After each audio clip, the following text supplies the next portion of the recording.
reality is not empty, reality is full, and it has inherent eros and telos. Reality is not merely a fact, reality is a story. That by itself is huge. Reality has a plot line. Reality actually has inherent in its structure a narrative arc. Reality's going somewhere. And the plot line of reality is the evolution of love. It's just so stunning.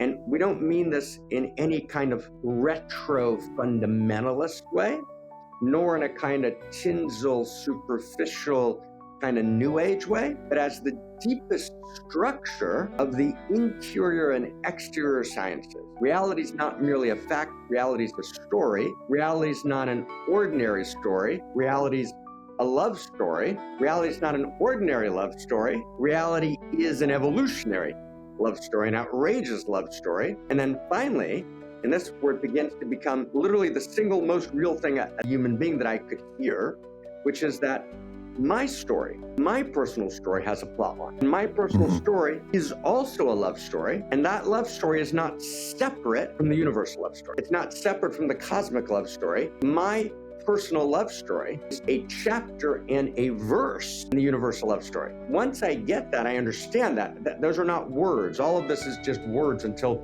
we learn it in the stories of our lives.